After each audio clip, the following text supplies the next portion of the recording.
This video was made possible by CuriosityStream. When you sign up at the link in the description, you'll also get access to Nebula, the streaming video platform that HAI is a part of.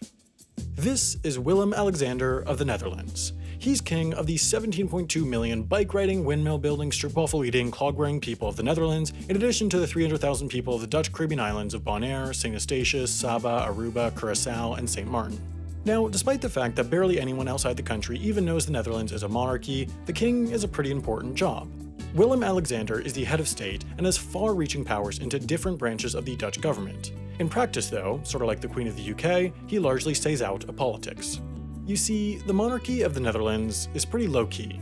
In his youth, Willem-Alexander was known in the media as Prince Pils. That's Pils with one L in reference to his affinity for Pilsner beer, in addition to other large quantities of alcohol consumed during his time at the University of Leiden. Eventually though, he graduated and got interested in the best beverage of all, water. Seriously, everything you read on him mentions his keen interest in water management, which sounds like an innuendo for bladder control, but it's actually not. Eventually though, in 2013, his mom quit her job, and thanks to nepotism, he, of course, walked his way into the exact same position. They even threw this big party for him on his first day.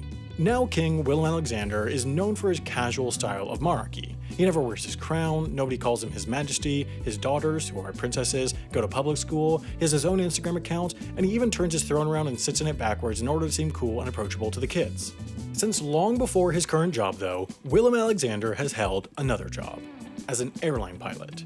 You see, back in 1985, slightly concerningly before being dubbed Prince Pils, he earned his private pilot's license, followed 2 years later by his commercial pilot's license. He first used this to work as a volunteer pilot for some organizations in Kenya, in addition to just recreational flying. He got his license to fly multi-engine jet aircraft in 1989, his military pilot's license in 1994, then in 2001, he got the crown jewel of pilot's licenses, the Airline Transport Pilot License. That's the license you need to fly big boy airplanes with passengers in the back, and so, soon after, Willem-Alexander started doing just that.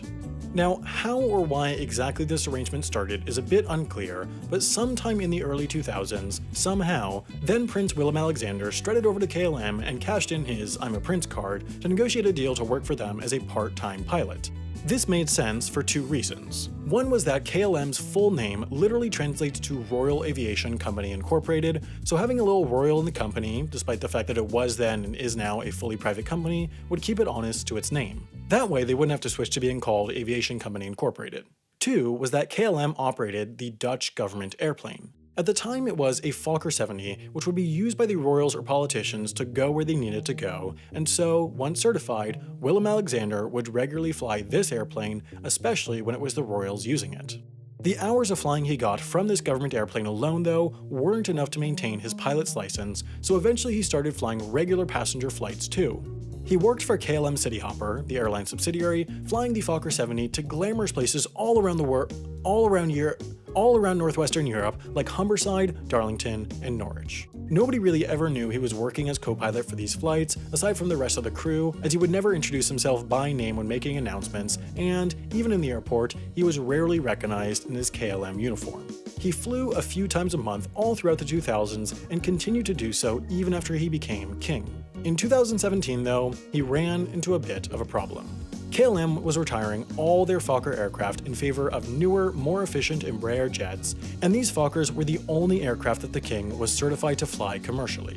This was an even bigger issue for the Dutch government, whose plane, the Fokker 70, could no longer be operated by KLM as they would no longer have pilots or mechanics for the plane. They therefore made the decision to buy a Boeing 737 business jet, which was better equipped for longer trips, which it turns out the Dutch have to do a lot to catch up with all the places they accidentally colonized back in the day. So, Willem-Alexander made the decision to go through the long, expensive process of getting type rated for the 737 and, once done, started flying 737s for KLM. This would take him to much further flung destinations all around Europe and sometimes further. While it was always a sort of open secret, he revealed this side gig of his to the press in 2017, which resulted in quite a lot of attention.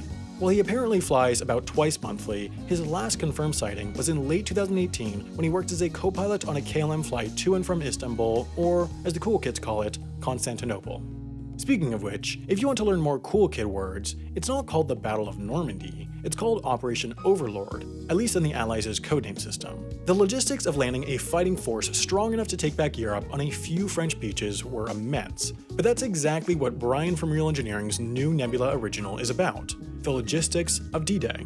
This is just one of many original series available on Nebula, which is, of course, the streaming site built by myself and plenty of other creators. Nebula is now available for free when you sign up for a subscription at CuriosityStream, the streaming site home to thousands of top-quality documentaries, nonfiction shows, and more. CuriosityStream has long been recognized as a top streaming site for those who love learning, and now the addition of Nebula with their subscription makes it a fantastic deal.